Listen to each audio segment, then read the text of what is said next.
Hello and welcome. I'm Barkha Dutt. You're with the Mojo Story, our independent digital platform that brings you some of the biggest newsmakers and the most interesting voices from across the world. Now, today, before I introduce my guest, which one of us has not used Parachute hair oil at some point or cooked with Safola? Those are the brands you know, but do you know the story of the company that built not just these brands, but many, many more? A company with a market cap of over 68,000 crores, a company that transitioned successfully from being a family firm to one of the FMCG giants of the world. We're talking about Marico and a fascinating account of its making by its promoter and chairman, Harsh Mariwala. Let's bring up who we'll be meeting in just a moment from now. Our newsmaker on the program today is out with his book, the story of his journey called Harsh Realities, a description for the times we live in, perhaps, but also a pun on his own name, which of course is Harsh Mariwala. As I said, Mr. Mariwala has successfully created some of the brands that are household names, and he's often said that he believes in doing business the old way. What way is that? That's what we're going to ask him and understand from him, even as we look at his fascinating journey from Bombay Oil Industries to a Fortune 500 company. And remember, we are talking to him at a time when the Indian economy is trying to emerge from the shadows of COVID-19. What does the India story look like in a post-pandemic economy? These are some of the questions as we bring up a very interesting newsmaker, the author of Harsh Realities, a story of how he built Marico. Let's bring on the program now Harsh, and welcome. It's been really interesting going through your book. And, you know, I was struck by the fact that you were just 20 years old when you joined the family business. And it would be many years later before you were actually able to convince the family elders to give you separate management of the consumer goods division. And in some ways, reading your book, and your book, in fact, starts with that, it feels like that was perhaps the most painful and the most difficult part of your journey. Could you talk a little bit about those years? Yes, so I didn't get into MBA school. I was not that bright in studies. And my father didn't trust me. He thought maybe I'll never come back. So I joined the family business, the eldest from the next generation, joining a family business which was typically family managed in the heart of commodity markets, very crowded locality. And I was left loose. There was nobody to guide me really, so I had to find my own routes in terms of what I wanted to do. And in that explorations, I realized that I could convert that edible oil division, which was mainly selling edible oil in bulk, unbranded. If I can convert that to the branded route, I will build a business which is far more profitable, far more sustainable. And that's how I started visiting interior markets. And to cut a long story short, it grew. We did a lot of innovations in the area of packaging. Parachute and Saffola gained market shares. It became a profitable business. And at that time, as you rightly put it, I wanted some independence in terms of managing the company. I didn't want independence in terms of financial ownership, but managing that company. And it was a by then 3, 4 of my cousins had joined business. So we had three different divisions: edible oils, spice extracts, and chemicals, and there was no synergy between them. So I was finding it very difficult to operate in that environment where I was not able to attract good talent because it was perceived as a family managed company. The office location also didn't help. So it was very important for me to uh, get into a situation where the whole business was managed by me at a different location. And I took almost 2 to 3 years to convince the family that please allow me to Yeah. do so. And then, to me, looking back, that has been the most important milestone in my journey. If I had not made that happen, I would have been struggling dealing with family dynamics, not able to attract Yeah. good talent. So it was very Yeah. important. At one level, it sounded relatively easy, but when you look at a family, large family, one has to have a lot of patience, Barka, and I took 2 to 3 years to convince the Yeah. family to get a consensus, but it's been fully worth it. Yeah, it's a really fascinating account. And I learned from reading your book that, in fact, 70% of businesses worldwide are, in fact, family firms or start off like that. And India ranks the third globally in terms of how many businesses are run and owned and managed by families. Now, the question always is this: how do you ensure a professionalism in a family run firm, and has it been difficult for you? You see, there were two, I would imagine, two things that were difficult for you. One was to get your own family to allow you autonomy, but how Yes. difficult has it been for you to allow your managers and colleagues who are not part of your family similar autonomy? So I think it's a very good question. I think many family members are or family managed companies are finding it difficult to, first of all, to attract talent, and then to create an environment where the professional talent can flourish. I think the starting point is, what is your role as an entrepreneur, and what are you offering to professionals to allow you to join or to attract you to join your company. And there is a war for talent. There is a huge shortage of talent. So you need to create a certain employee value proposition which will attract talent. And at that time, we realized that if we offered things like meritocracy, openness, empowerment, innovative culture, I think that would enable us to attract good talent. And I was the only person from the family managing it. I have to deal like a professional. I can't deal like a family member where whatever suits me is gets done.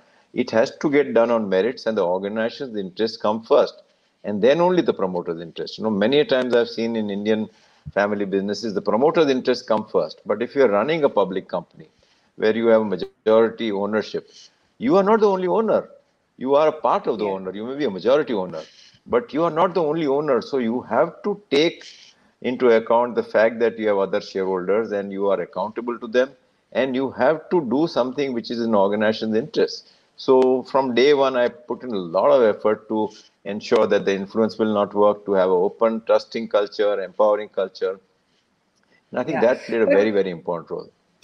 now, one of the interesting things is that a lot of Aam Janta will know your products more than they'll know your company name. You see, if you follow the markets and you follow business, of course, everybody knows you're a hugely successful organization. But just Aam Janta, which buys consumer products, they'll know Saffola and Parachute maybe more. You Yes. write in the book about how you could have named the company after your products, but you decided not to. Your company is also named as a spin-off on your surname, much as your book is a pun on your first name. So why did you decide not to, let's say, name your company Parachute, which is probably your most recognizable brand? I use Parachute hair oil. And, Okay. and, and what's the story behind Parachute? I know a lot of people would want to know. So you're right. I thought about it, but when you have two babies, you can't say that I want to name one baby. And the name Parachute for a company name did not sound good to me. I also looked at other professional companies like FMCG companies like Hindustan Lever or Procter and Gamble. They had multiple brands, but they had taken the family name of the family, which formed the name of the company.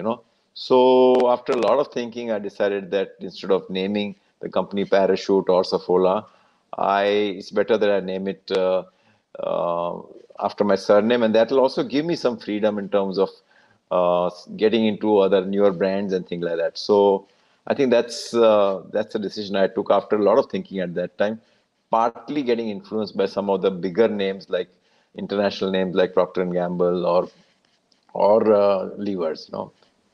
And what was the link between Parachute hair oil and the World War? How did Parachute come to be called Parachute?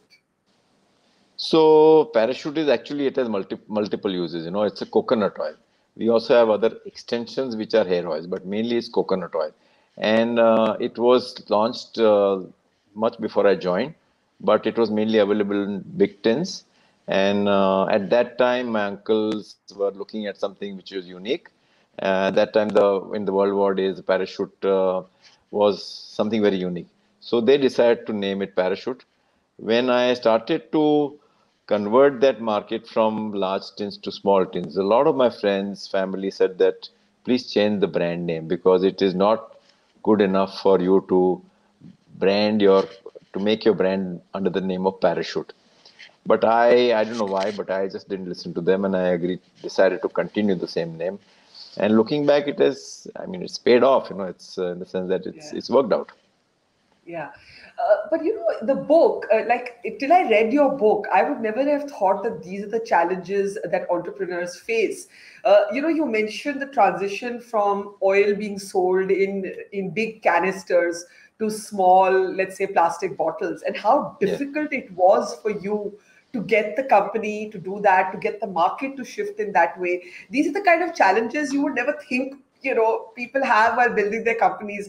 Talk a little bit about that. Why today we take it for granted. We go and buy oil. We're used to getting it in small packages that we can take home, small bottles that we can take home, glass or plastic, but it wasn't always that easy. So you're right. I was looking at what is for any packaged products. Normally the starting is do it in loose form, but over a period of time, as the wealth increases, as the economic growth improves, there is a tendency to go into package. So for two reasons: one is it's very convenient. Otherwise, you have to carry a container to the shop, and you have to get the oil filled, and you're not sure of the quality. So when you buy a branded product, you get assured quality. You don't have to take the trouble of getting a container to be filled, which could be adulterated or a bad quality. So you're assuring purity and nourishment under the brand name. And also there is a feel-good factor of buying a brand. So it's an automatic process.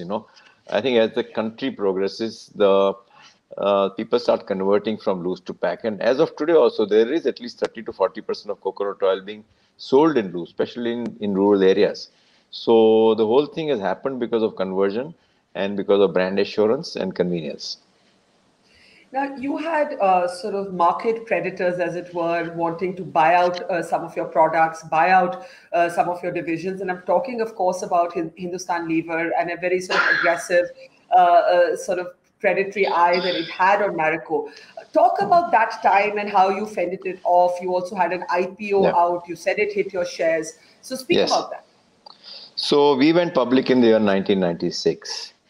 And at that time, Hindustan Lever had acquired Tomco, which is Tata Oil Mills Company. As a part of that acquisition, they had inherited a brand, Tata Niyar Coconut Oil.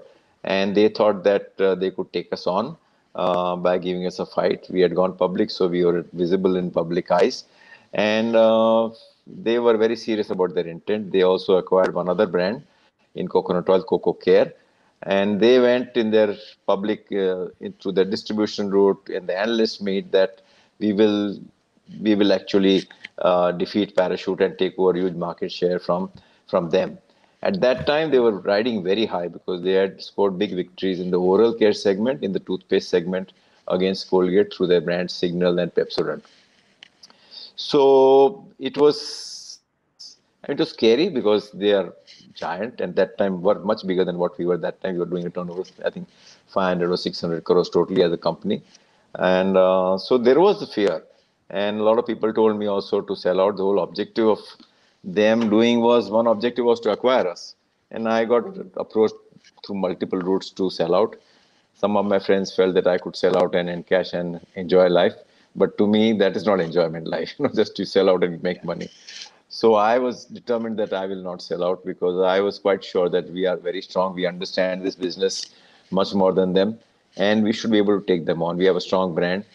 We have good quality. We are good in marketing.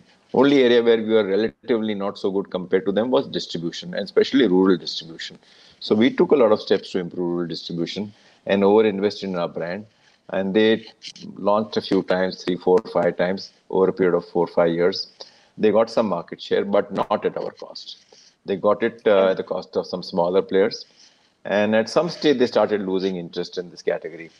And at that time, I used to meet the Lever chairman and then I told them that why don't you get out of it because you're neglecting this category. And at some stage, they decided to sell the brand. I was under the expectation that they will come to me and ask me to buy, but they decided to go in for an auction, wherein most of the Indian FMCG players participated, and we also participated, and we were very keen to acquire that brand.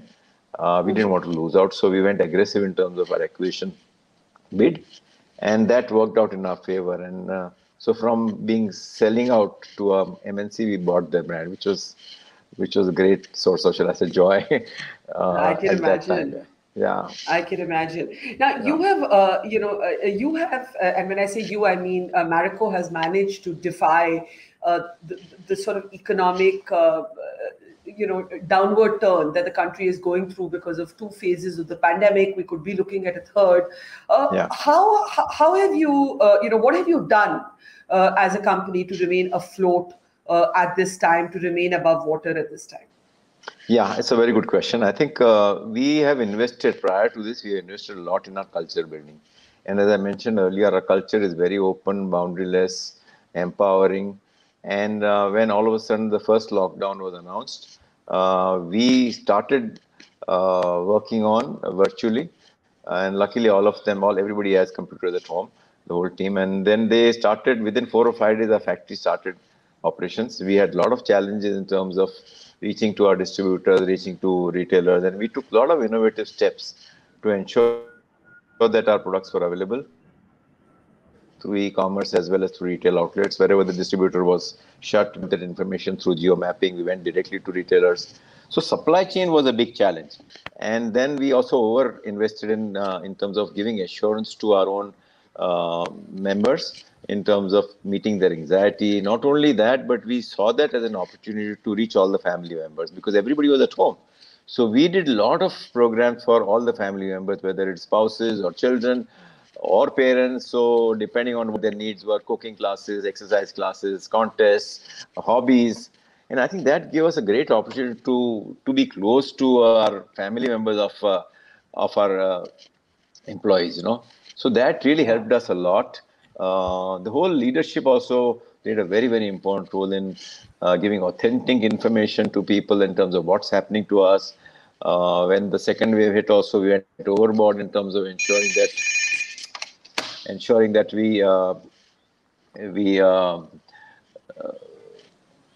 sorry, in No, ensuring it's that okay. we I was just thinking the phone can never stop ringing for a busy man like yourself. So we no, understand no, no, you're I'm in a traveling. hotel room and I think I know you're I don't traveling. know. You're in a hotel room, and the phone rings. It's perfectly natural for a man who's running the company of your size. But let No, me no, make it no. simpler for you by Yeah, asking you yeah. basically this: how do you look at the economy today? Do you spoke about an agile work culture that was able to adapt quite quickly to this challenge? But is the worst behind us? You have a new sort of GDP forecast from the International Monetary Fund at 9.5%. Your company was not hit, as we were just discussing, but the economy and the state of the economy matters to us all. What is your reading of the state of the economy currently and its management?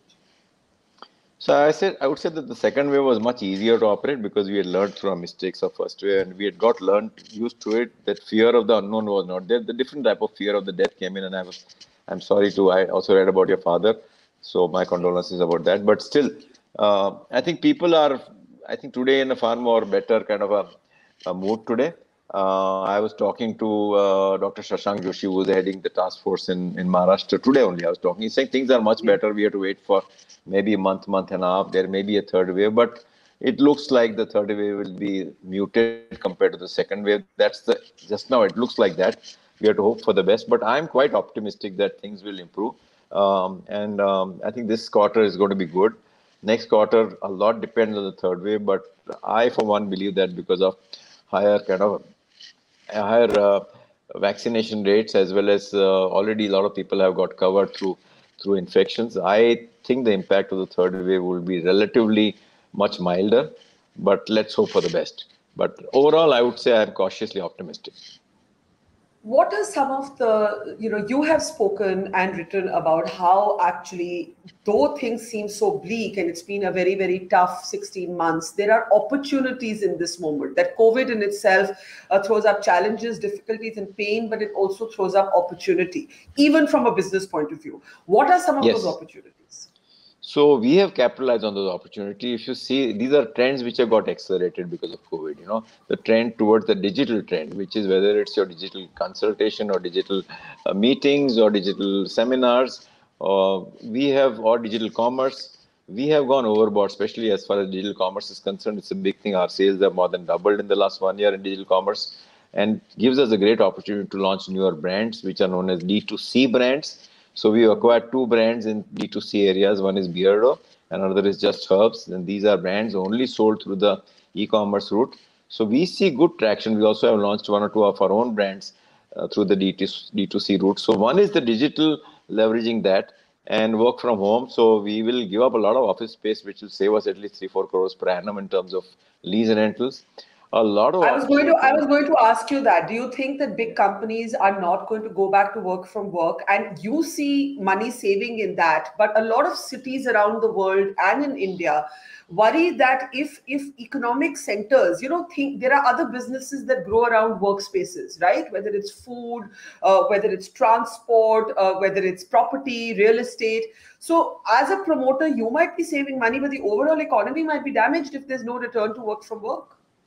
No, not really. I won't agree with you, because what we have done in our office is we've gone hybrid, So we said that at least 2 weeks in a month you have to come, 2 weeks you can operate from home. So, but for a very small brand like Beardo, we have given an option while attracting talent. We are saying you can apply from anywhere in India as long as there is internet connection. So Yeah. in those kind of cases, there may be an impact in terms of urbanization, but otherwise, I think most offices cannot be completely work from home. Some businesses could be like IT at the lower end, but I think you'll have to have a flexible kind of a hybrid model, which will have benefits of both work from home as well as benefits of working together. And I think what I was referring was the hybrid model which we are going to implement. So to again go back to your question, what are the opportunities? I would say one is the digital cost structure. We also launched the health awareness has increased dramatically. So we have launched 3 new products this year. Also, our oats, which were launched, have got a huge fillip in terms of the sales. We launched Saffola Honey, we've launched Saffola Proteins, and we also launched Saffola Oodles, which is our answer to noodles, but in oats format. So we believe that the food portfolio will grow substantially this year itself. We expect the food portfolio to come to 400-500 crores, and over next 2 years we should be reaching 1,000 crores. And a lot of it is because of the push it got because of pandemic, and also the overall higher level of interest in healthy products.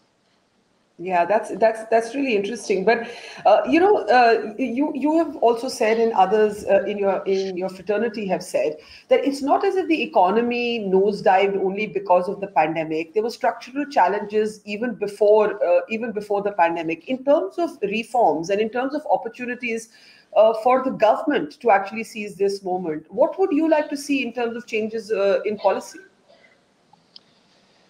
See, I think one is policies, and other is how the policies are executed. I think if you look at policies, I think you need to have smooth execution of policies, and I think that's where we need to improve upon. So whether it was GST or even IBC, or I think everywhere there is a problem, in terms of. So I think you have to think through what can go wrong and how can you expedite that. So I think it's just not what we want to do, but how we want to do is equally important.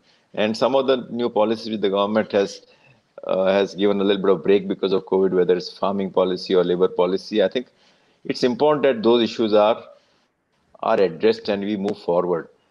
Separately, we still need to do a lot more in the area of reforms, whether it's administrative reforms or agricultural reforms or judicial reforms, which are very, very important. So I think the journey has to continue. But whenever we launch reforms, I would say that we have to take all the stakeholders into the whole movement and ensure that they have a smooth kind of transition and execution is done in a proper manner. Taking you back to your book, one of the comments that you made is that you never went abroad for an MBA, right? And I'd be curious to know, because there are also questions I'm seeing in my live stream about leadership lessons that no business school, no B school ever teaches you. And I know that that's something you refer to in your book when I was reading it. What is it that you've learned from life that you think no business school, no MBA program can ever teach? So we recruit a lot of MBAs, and today we must be having, I don't know the numbers, but at least 200, 250 MBAs. And I'm very comfortable interacting with them. I can speak their language.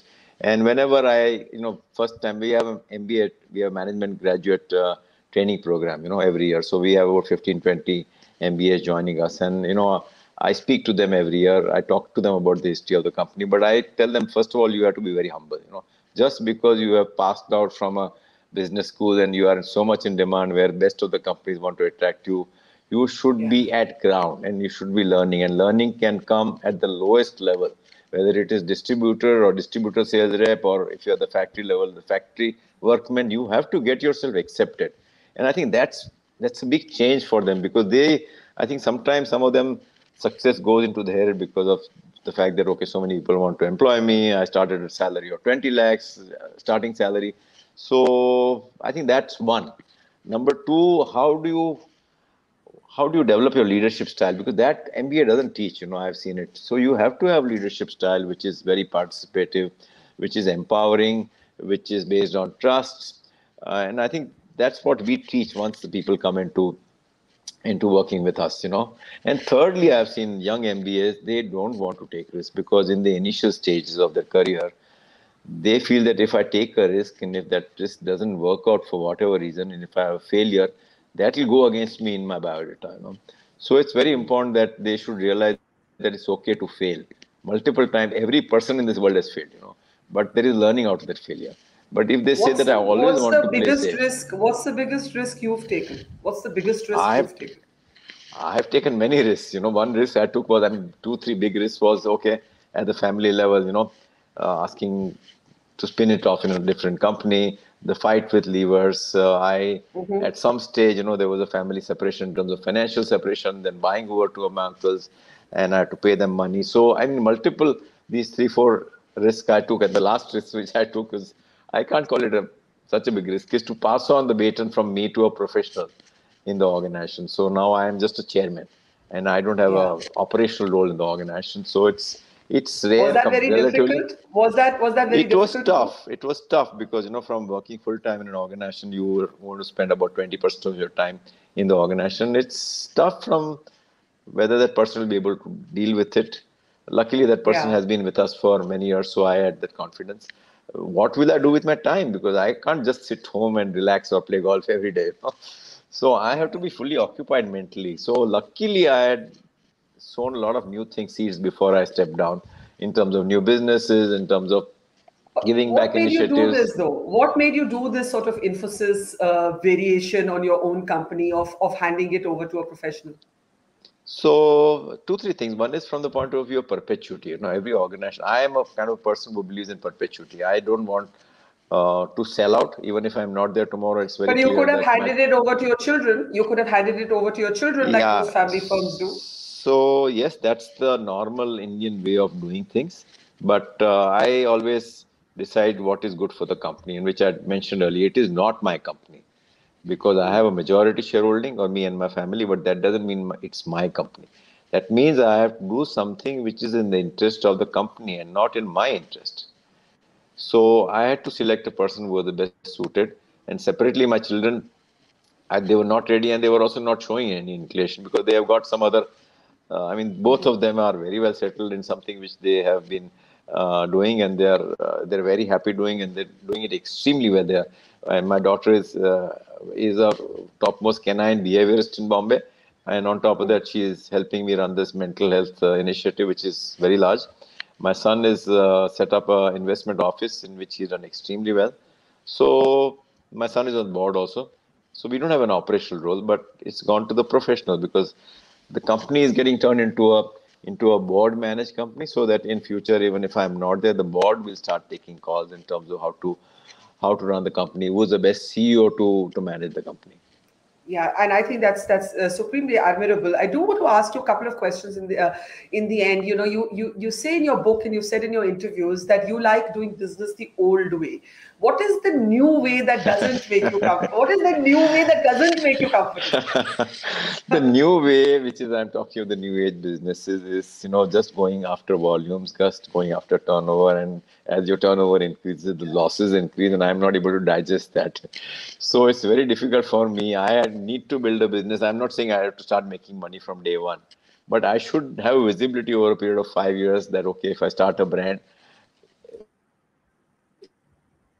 will I start making money? At some stage, the growth has to be profitable. It has to be stable. Many times, I'm not able to see this. Maybe I'm not aware of what will make these companies make profitable. but that just going after growth and burning more and more money without realizing when you're going to turn it around is something which I'm not able to understand. So I would like to see returns in a certain time frame, so that whatever investments you're doing, and over a period of time, as you go on growing, the loss on that should start getting reduced. But here in this case, most of them, they're growing, and the losses also are growing, and in spite of the valuations also grow. So it's difficult for me to understand that business model. So just a question in the end, you've spoken about how you don't believe in this new way of business always. You don't believe in just chasing the bottom line, just chasing volume. One of the very endearing things that emerged from my reading of the book was that your company used to have a popcorn hour, 4 p.m. every day. And I found that really a beautiful detail. Does it still exist, and how did it come about, and what was the thought behind it? So we moved into a new office from the heart of commodity markets in Masjid Bandar to a swanky office in Bandra and the reclamation grounds, and there were no restaurants nearby. And I was keen to create some excitement in the new office. It was interconnected, the 2 floors. And I felt that if we did something like a popcorn machine, the whole office would come to know that the popcorn is being brewed, because you can smell the popcorn around the office. So it was just done out of excitement, and partly also because of the fact that there were no eating places nearby. It was a big hit because people would gather around that. It led to a lot of social bonding, discussing different things within cross-functionally. So it was a great thing. A lot of visitors also would come around 4 o'clock only just to have popcorn, So at that time, it was a big hit, But again, we moved in our office about 6-7 years back. And at that time, now we are on different floors, they're not connected. So we said that now we have had it for 15-20 years. So now let's go to something which is not required now. So it worked out very, very well, I must say. It was a big talking point in corporate circles in India, at least, or in Bombay. It's a lovely idea, and I think more and more of us should implement it. And these are some of the small things that the new digital age cannot bring back, that human contact. But Harsh Mariwala, it's been delightful talking to you. His book, Harsh Realities, is a fascinating account of how one of India's most successful corporations has been built from scratch. That is the important thing, built from scratch, which is not inherited, but actually created from scratch. Some of the most commonly known household items that we don't even pay attention to, how he made huge market successes out of them. Thank you, sir. Pleasure having you. Barkha, just one last ending point, if I can add. Yes, of course. I think you had asked me about the opportunities in COVID time, and I forgot to mention that COVID played a very important role in terms of finalizing my book. I was very frustrated. I'm not an author. So then I sat with my wife, who has not written any book, but I must give credit to her for writing this book. She, making it from a simple and easy read, she also has brought in a lot of emotions and episodes, turning what would otherwise have been a very hardcore, dry and factual business chronicle into one with heart and soul. And for someone who has never written a book, I'm proud to say that she has done an exceptional job. And I can vouch, it hit the bestseller list on Amazon day one. And it's a very interesting book, written in a story format, and a lot of insights given by Professor Ramcharan, who is a renowned author. So I would say there is a lot of take-home value for students, for professionals, as well as entrepreneurs in this book. Absolutely. It's written in a very conversational style, in fact, like a dialogue format with both of you. And the personal details are what bring it alive. So do congratulate your wife from all of us as well. Thank you. This was our first interview. Hope it's the start of many. Thank you. Thank you for being with us, and see you soon. Thank you. Bye. Thank you. Thank you. Bye. It's great to see you here. Thank you for watching our work. If you haven't subscribed yet, don't forget to click the bell icon and subscribe to Mojo Story and support independent, robust journalism.